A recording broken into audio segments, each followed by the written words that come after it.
ഒരു ബിൽഡർ എന്ന് പറയുമ്പോൾ നമ്മൾ ആദ്യം ഒരു ഫ്ലാറ്റ് പണിതങ്ങ് ഒരേപോലത്തെ കുറേ ഫ്ലാറ്റ് പണിതങ്ങ് നിർത്തുന്നു, പലരും വന്നത് മേടിക്കുന്നു, കണ്ടതങ്ങ് നമ്മളൊരു കമേഴ്ഷ്യൽ രീതിയിൽ. പക്ഷേ ഇത് അങ്ങനെയല്ല. ആദ്യം നമ്മൾ കണ്ടെത്തുന്നത് ഈ വീട്ടിൽ താമസിക്കാൻ പോകുന്ന ഒരു സ്വപ്നത്തിനാണ്. അത്രയ്ക്ക് ഞാൻ നടന്ന് വശം കെട്ടിട്ടുണ്ട് ഒരു വീടിന് വേണ്ടിയിട്ട്. ഇന്നെൻ്റെ മക്കൾ ചോറിന സമയത്ത് ചാത്തൽ വീണിട്ട് അച്ചാത്തലിനെടുത്ത് കളഞ്ഞിട്ട് എൻ്റെ മക്കൾ ചോറിനത്. വാടകയ്ക്ക് താമസിക്കുന്ന ഒരു 17 കൊല്ലമായി ഞാൻ. വീടിന് വേണ്ടി പല സ്ഥലത്തും കൈ നീട്ടി ഒരു രക്ഷയില്ല. ലാസ്റ്റാണ് ഇങ്ങനെ ഒരു സുഹൃത്ത് മുഖാന്തരം അറിഞ്ഞ് ഞാൻ വന്നത്. നമ്മൾ ഇന്നുള്ളത് തൃശ്ശൂർ ജില്ലയിലെ പറപ്പൂക്കരയിലാണ്. ഇവിടെ നമ്മളെ എത്തിച്ചിരിക്കുന്നത് ഒരു വലിയ ഭവന പദ്ധതിയാണ്. ഇത് വലിയ എന്ന് പറഞ്ഞാൽ മാത്രം പോരാ, 1000-ഓളം വീടുകളാണ് വെച്ചു കൊടുക്കുന്നത്. ഇത് നടത്തുന്നത് TKSM എന്ന് പറഞ്ഞ ഒരു ട്രസ്റ്റാണ്. ഇവരുടെ പുണ്യം സ്നേഹ പൂങ്കാവനം എന്നൊരു പദ്ധതിയാണിത്.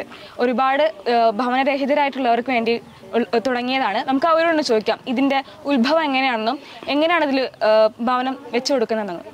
ഇത് TKSM ചാരിറ്റബിൾ ട്രസ്റ്റിൻ്റെ മഹത്തായ 1001 ഭവന പദ്ധതി എന്ന പുണ്യം സ്നേഹ പൂങ്കാവനം പദ്ധതിയുടെ പേരാണ്. ഇതിൽ ഒരു 25 വർഷത്തിന് മുമ്പ് TK സീതി സാഹിബിൻ്റെ സ്വപ്നങ്ങളിൽ ഒന്ന്, അവരുടെ വേദനകളിൽ ഒന്നായിരുന്നു. അവരുടെ എല്ലാ പ്രവർത്തനങ്ങളിലും അവർ കണ്ട് തൊട്ടറിഞ്ഞ് വലിയൊരു സങ്കടങ്ങളെ സമൂഹത്തിന് മുൻപിൽ കാണുന്നതും അവിടെ നിന്ന് ഈ ഭവനമില്ലാതെ വേദനിക്കുന്നവൻ്റെ ആ ദാരുണമായ വേദനകളെ തൊട്ടുണർത്തിക്കൊണ്ട് അന്ന് വെച്ചത് ഒരു ശരിക്കും പറഞ്ഞാൽ ഒരു 25-ന് മേലെ ആയിട്ടുണ്ട്. എന്നാലും 25 കൊല്ലം എന്ന് പറയുന്നത് തന്നെയാണ് ഏറ്റവും ശരിയായത്. അതിൽ 14 വർഷമായിട്ട് നമ്മളതിന് TK സീതി സാഹിബിൻ്റെ ട്രസ്റ്റ് പേരിലുള്ള ട്രസ്റ്റ് രജിസ്റ്റർ ചെയ്തു. നമ്മൾ ഈ സംവിധാനങ്ങൾ ഒരുക്കി. ആ സംവിധാനങ്ങളിലെ മഹത്തായ ഏറ്റവും ആദ്യം വെക്കുന്ന പദ്ധതി, പല പദ്ധതികളും നമ്മൾ ചെയ്തിട്ടുണ്ട്. പക്ഷേ അത് വീട് പൊട്ടിക്കിടക്കുന്ന വീട് ഉണ്ടാക്കി കൊടുക്കുക, അവിടെ മിനുക്കി കൊടുക്കുക, ചെറിയ തറ കെട്ടി കൊടുക്കുക, ഓട് പാകി കൊടുക്കുക, അങ്ങനെ വീട് പൊട്ടിയും പൊളിഞ്ഞും കിടക്കുന്നവർക്ക് വീട് അങ്ങനെ നമ്മൾ മെയിൻറ്റെയിൻ ചെയ്യുന്നുണ്ടായിരുന്നു. പക്ഷെ അതിൽ വീടില്ലാത്തവന് കുടിൽ വെച്ച് കൊടുക്കുന്നു, ഓടിട്ട വീട് വെച്ച് കൊടുക്കുന്നു, വാർപ്പ് നമ്മൾ ഉണ്ടാക്കി കൊടുക്കുന്നു, ചുമര് കെട്ടി കൊടുക്കുന്നു, കറണ്ട് എടുക്കാനായിട്ട് ചുമര് കെട്ടി കൊടുക്കുന്നു.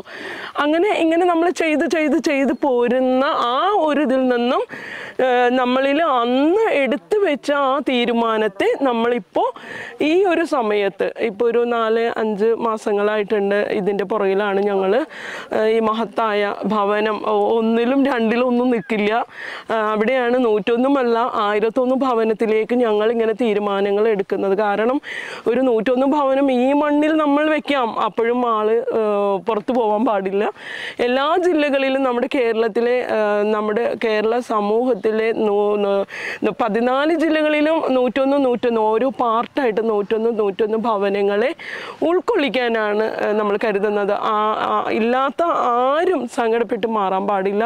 ഭവനമില്ലാതെ പല തലങ്ങളിലും പല സംവിധാനങ്ങളിലും അലഞ്ഞു നടക്കുന്ന ആളുകൾക്ക് വേണ്ടി കരുണാമയനായ ദൈവങ്ങളുടെ തീരുമാനമാണ് അലഞ്ഞു തിരിഞ്ഞ് നടക്കുന്ന, വേദനിച്ച് നിരാശയായി നടക്കുന്ന അഗതികളായ ആളുകൾ, വിധവകളായ ആളുകൾ, ഓട്ടിസം ബാധിച്ച ആളുകൾ, കിഡ്നി രോഗികൾ, വളരെ ദയനീയമായ ഒരു ഇതാണ്. അതുപോലെ തന്നെ വാടക വീടുകളിൽ 10, 20, 25 വർഷം താമസിച്ചിട്ട് വീടില്ലാതെ വാടക മുതലാളി ആ വാടക വീട്ടിൽ നിന്നും വാടക കൊടുക്കാൻ നിവൃത്തിയില്ലാതെ ആ വാടക വീട്ടിൽ നിന്നും അവർ വലിച്ചു പുറത്തിടുന്ന, അവരുടെ സാധന സാമഗ്രികളെല്ലാം വലിച്ചു പുറത്തിടുന്ന ആ ഒരു അവസ്ഥയിലും ദാരുണമായ ഒരു വേദന തന്നെയാണ്.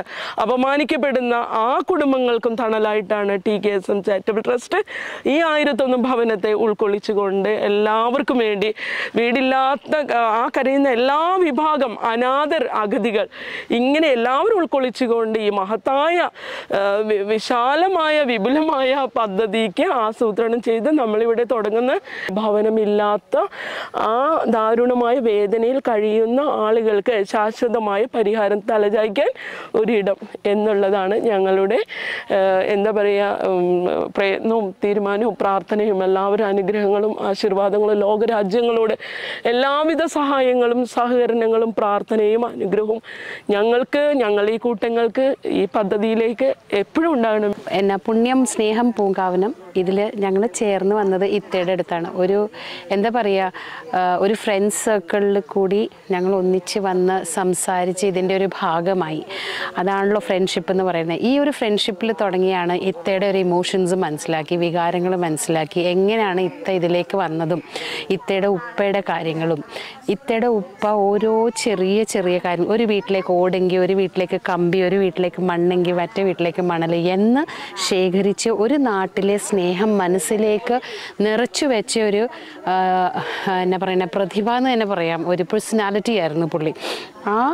ആ ഒരു വ്യക്തിയുടെ മകള് ഇത്രയും വലിയൊരു സ്വപ്നം സാക്ഷാത്കരിക്കാൻ വേണ്ടിയിട്ടാണ് മുമ്പോട്ട് വന്നിരിക്കുന്നത്. എന്തും കൊണ്ട് കൈ കോർത്തുകൂടാ. കാരണം ഇത് വലിയ നമ്മൾ ഈ ഒരു പ്രോജക്റ്റും കൊണ്ട് പണിത് ഉയർത്തി ഞങ്ങൾ കാശുകാരായി, ഞങ്ങളുടെ ബംഗ്ലാവ്, ഞങ്ങളുടെ മുമ്പിൽ 3 വണ്ടികൾ, അതിന് വേണ്ടിയിട്ടല്ല. ഒരാൾക്ക് മിറ്റമില്ലാത്ത ഒരാൾക്ക് മിറ്റം നൽകുക, അവരവിടെ ഒന്നിച്ച് ഒരു കൂട്ടായ്മയോടെ താമസിക്കുക. അങ്ങനെയാണ് ഈ പൂങ്കാവനം ഞങ്ങൾ ഒരുക്കാൻ പോകുന്നത്. ഫണ്ട് റേസിങ് കാര്യങ്ങൾ മൊത്തം ജനങ്ങളുടെ സഹായത്തോടെയാണ് ഞങ്ങൾ ചെയ്യുന്നത്. 100 രൂപയെങ്കിൽ 100 രൂപ, 1000 എങ്കിൽ 1000, അങ്ങനെ ആൾക്കാരോട്, കൂട്ടുകാരോട്, ഞങ്ങളുടെ ബിസിനസ് കൂട്ടുകാരോട് ഒക്കെ സംസാരിച്ച് അവരുടെ കൂട്ടുകാരോട് അവർ സംസാരിച്ചാണ് ഞങ്ങൾക്ക് വേണ്ടിയിട്ട് സഹായം ഉയർത്തുന്നത്. ഞങ്ങളിതിൻ്റെ കൺസ്ട്രക്ഷൻ ചെയ്യുന്ന ആൾക്കാരാണ്. ഞങ്ങൾ വലിയ ബിൽഡേഴ്സ് ഒന്നുമല്ല, പക്ഷേ ചെറിയ ചെറിയ പ്രോജക്ട്സ് ചെയ്യുന്നതാണ്. അതുപോലെ ഇത് ഞങ്ങൾക്ക് ഒരു വലിയ പ്രോജക്റ്റാണ് ഞങ്ങൾക്ക് കയ്യിൽ കിട്ടിയിരിക്കുന്നത്. പക്ഷേ അതിനേക്കാളും ഉപരി ഒരു ഇത്രയും പേരുടെ സ്വപ്നം ഒന്നിച്ച് ഞങ്ങൾക്ക് നടത്താൻ സാധിക്കുന്നു എന്നാണ്. പക്ഷെ ഒരു ബിൽഡർ എന്ന് പറയുമ്പോൾ നമ്മൾ ആദ്യം ഒരു ഫ്ലാറ്റ് പണിതങ്ങ് ഒരേപോലത്തെ കുറേ ഫ്ലാറ്റ് പണിതങ്ങ് നിർത്തുന്നു, പലരും വന്നത് മേടിക്കുന്നു, കണ്ടതങ്ങ് നമ്മളൊരു കമേഴ്ഷ്യൽ രീതിയിൽ. പക്ഷെ ഇത് അങ്ങനെയല്ല. ആദ്യം നമ്മൾ കണ്ടെത്തുന്നത് ഈ വീട്ടിൽ താമസിക്കാൻ പോകുന്ന ഒരു സ്വപ്നത്തിനെയാണ് ഞങ്ങൾ കണ്ടുപിടിക്കുന്നത്. എന്നിട്ട് ആ സ്വപ്നത്തിനെ മനസ്സിൽ വെച്ചുകൊണ്ടാണ് ഇവിടെ ഞങ്ങൾ വീട് പണിയുന്നത്. അപ്പം അങ്ങനെയാണ് ഇത് ഈ പ്രോജക്റ്റിൻ്റെ ഒരു പ്രത്യേകത. ഞങ്ങൾക്ക് മഴയും വെയിലെന്നും പറഞ്ഞുകൊണ്ട് പണി നിർത്താൻ പറ്റില്ല ഇവിടെ. അതെ അതെ അതെ, അത്രമാത്രം പ്രതീക്ഷയോടെയാണ് അവർ, ഞങ്ങൾ ഓരോ ഇഷ്ടിക വെക്കുമ്പോൾ അവർ അത്രയും മാത്രം ഹോപ്പ് കൂട്ടിയാണ് കൊണ്ടുവരുന്നത്. അപ്പം അത് തകർക്കാൻ ഞങ്ങൾക്ക് യാതൊരു അധികാരവും ഇല്ല. അങ്ങനെയാണ്. ഈ വാവകളും വീടിന് വേണ്ടി വന്നാണോ? വീടിന് വേണ്ടിയാണ്. ചേച്ചിയുടെ പേരെന്താണ്? എൻ്റെ പേര് ഐശ്വര്യ. 27 വർഷമായിട്ട് ഞങ്ങൾ വാടക വീട്ടിൽ തന്നെയാണ് താമസിക്കണേ. എൻ്റെ കല്യാണം കഴിഞ്ഞിട്ട് ഇപ്പോൾ 1 വർഷമായിട്ടുള്ളൂ. ഞാൻ ജനിച്ചപ്പോൾ തൊട്ട് വാടക വീട്ടിൽ തന്നെയാണ്. കുറച്ച് നാളുകൾ പുറമ്പോക്കിൽ താമസിച്ചു. ഇതുപോലത്തെ ഒരു കണ്ടത്തിൻ്റെ അവിടെ അത് കഷ്ടപ്പാടും തീർത്തിട്ട് നമ്മൾ കുറേ കോർപ്പറേഷനിലും പഞ്ചായത്തിലൊക്കെ പോയി ചോദിച്ചു. അവരൊക്കെ പറയുന്നത് നമുക്ക് റേഷൻ കാർഡ് വേണം. അത് ഞങ്ങൾ പുറമ്പോക്കിൽ താമസിക്കണ എനിക്ക് റേഷൻ കാർഡ് ഇല്ല. വീടിന് നമ്പർ ഉണ്ടെങ്കിൽ മാത്രമേ റേഷൻ കാർഡ് തരുള്ളൂ. റേഷൻ കാർഡ് കൊണ്ടുവന്നു കഴിഞ്ഞാൽ വീടിന് തരാമെന്ന് പറഞ്ഞിട്ട് നമ്മൾ റേഷൻ കാർഡ് കൊണ്ടുവന്ന് കൊടുത്തു. ഇത്രയും വലിയ ദുരന്തം വരെ ഞങ്ങളുടെ വീടിൻ്റെ ഭാഗത്തുണ്ടായി. വെള്ളപ്പൊക്കത്തിൽ ഞങ്ങളുടെ വീട് ഒലിച്ചു പോയി. ഞങ്ങൾക്ക് ഗവൺമെൻറ്റിൽ നിന്ന് ഒരു സഹായം കിട്ടിയിട്ടില്ല. ഇതിനൊരു ഭവന പദ്ധതിയുടെ ഞങ്ങളുടെ വീടിൻ്റെ അടുത്തൊരു ബിന്ദു എന്ന് ചേച്ചിയാണ് ഞങ്ങളെ ഈ ഇത്തേനെ ഞങ്ങൾക്ക് പരിചയപ്പെടുത്തി തന്നത്. അവർ കാരണം ഇപ്പോൾ ഒരു വീട് ഞങ്ങളുടെ ഒരു സ്വപ്നമാണ്. എൻ്റെ പേര് രബീഷ് കുമാർ, ഒല്ലൂർ തേക്കാട്ടിശ്ശേരി എന്നാണ് ഞാൻ വരുന്നത്. ഇങ്ങനെ ഇവിടെ പുണ്യം സ്നേഹ പൂങ്കാവനം എന്ന ചാരിറ്റി ട്രസ്റ്റിൻ്റെ കീഴിൽ ഇങ്ങനെ 101 ഭവന പദ്ധതി കൊടുക്കേണ്ടത് അറിഞ്ഞിട്ടാണ് ഞാൻ വന്നത്. ഞാൻ കിഡ്നി ട്രാൻസ്പ്ലാന്റ് കഴിഞ്ഞൊരു പേഷ്യൻ്റാണ്. എൻ്റെ വൈഫാണ് എനിക്ക് കിഡ്നി തന്നത്. വാടകയ്ക്ക് താമസിക്കുന്ന ഒരു 17 കൊല്ലമായി ഞാൻ. വീടിന് വേണ്ടി പല സ്ഥലത്തും കൈ നീട്ടി ഒരു രക്ഷയില്ല. ലാസ്റ്റാണ് ഇങ്ങനെ ഒരു സുഹൃത്ത് മുഖാന്തരം അറിഞ്ഞ് ഞാൻ വന്നത്. ഇതിൽ നിന്ന് എനിക്കൊരു വീട് കിട്ടും എന്ന് നല്ലൊരു പ്രതീക്ഷയുണ്ട്.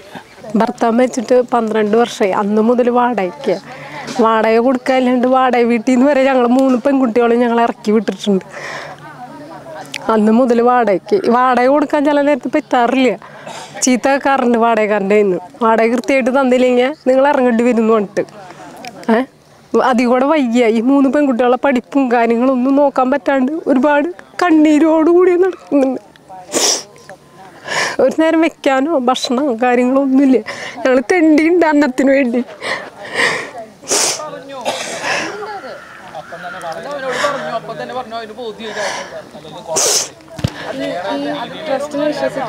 അതിൽ വിശ്വാസമുണ്ട്.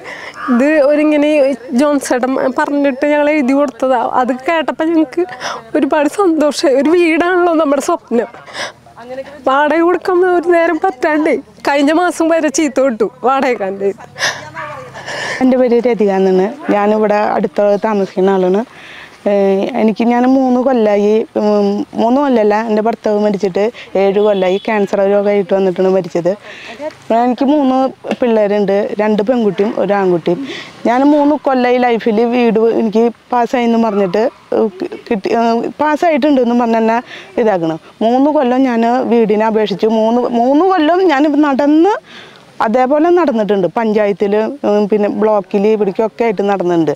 എൻ്റെ കയ്യിലും എൻ്റെ ചെറിയ സമ്പാദ്യം മുഴുവനും ഞാൻ അതിന് വേണ്ടി പണയപ്പാട് വെച്ച് ഞാൻ നടന്നിട്ടുള്ളതാണ്. അതിൻ്റെ മക്കളെ ഫീസ് കാര്യങ്ങൾ ഒക്കെ കുടുംബത്തെ ചിലവ് എല്ലാതും ചെയ്തിട്ട് ഇതായിട്ടും ഇപ്പോഴും 2024 പാസ്സായിട്ടുണ്ടെന്ന് തന്നെ കണക്ക് പ്രകാരം എനിക്ക് ഇപ്പം 4ാമത്തെ വീടായി കിട്ടുന്നത്. കണക്ക് പ്രകാരം 4ാമത്തെ വീട്. ഇപ്പോഴും എനിക്ക് വീടായിട്ടില്ല. വെള്ളപ്പൊക്കം വന്ന് അതിൽ വീട് മുങ്ങിപ്പോയി. 2 വെള്ളപ്പൊക്കം വന്ന് അതിൽ വീട് മുങ്ങിയിട്ടുണ്ട്. ഇപ്പോഴും ഇല്ല. ചതൽ പിടിച്ച വീട്ടിലാണ് ഞാൻ എൻ്റെ മക്കളും താമസിക്കുന്നത്. എനിക്കിവിടെ വന്ന് സുതേച്ച് പറഞ്ഞിട്ടാണ് ഈ ഇത്തനും ഇവിടെ ഇതൊക്കെ അറിയുന്നത്. ഞാൻ ഇവിടെ ഒരു അപേക്ഷ വെച്ച് കാര്യങ്ങൾ ഇവിടെ വന്ന് തന്നെ അറിഞ്ഞത്. നമ്മളിവിടെ പണിക്ക് പോകും, എല്ലാ കാര്യങ്ങളും ഇവിടെ തന്നെ നമ്മൾ വീട്ടുപണിക്ക് പോണത്. അതിൽ കിട്ടണ ഒരു ദിവസം വീട്ടുപണിക്ക് ഇന്ന് പോയാൽ പിന്നെ 2 ദിവസം 3 ദിവസം കഴിഞ്ഞിട്ടാണ് കിട്ടണ വരുമാനം എന്ന് പറഞ്ഞാൽ 500 രൂപയാണ്. അതിൽ വീട്ടുകാര്യങ്ങൾ, പിള്ളേരെ ചിലവ്, നമുക്ക് അടവും കാര്യങ്ങളും വരുന്നത് എന്തോരം ഉണ്ടാവും എന്നുള്ളത് നമുക്കറിയാം. ഒരു പെണ്ണ് പോയിട്ട് പണിയെടുക്കണ കാര്യങ്ങൾ പറയുമ്പോൾ ചങ്ക് തകരുന്നുണ്ട്.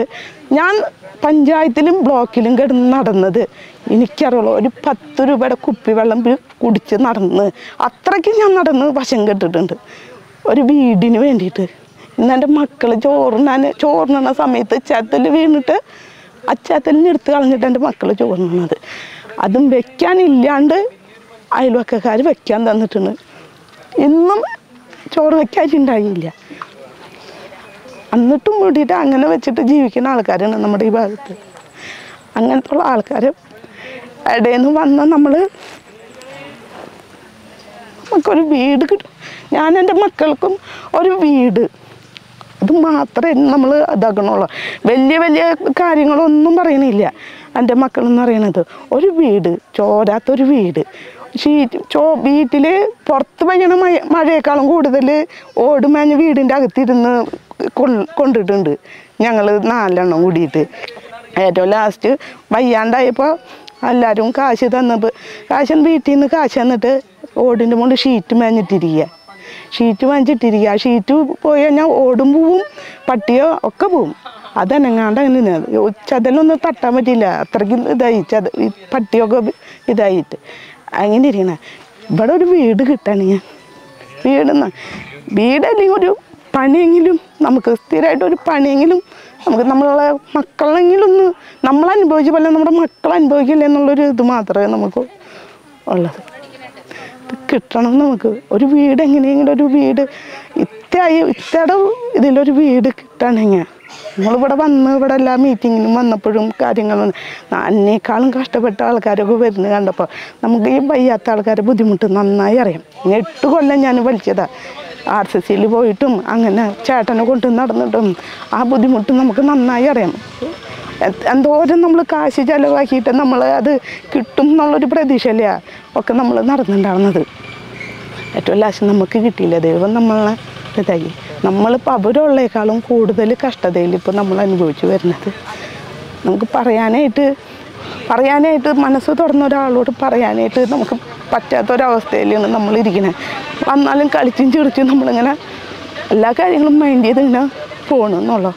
പറയുമ്പോഴും നമുക്ക് ഞാൻ പറയണ എത്താന്ന് ചോദിച്ചിട്ട് ഞാൻ ഇങ്ങോട്ട് കയറി വന്നത്. നമുക്ക് ഉള്ളിലുണ്ട്, പറയാനായിട്ടുണ്ട്, കിട്ടണില്ല ഒന്നും. കുറേ കാര്യങ്ങൾ പറഞ്ഞ് എന്നുണ്ട്.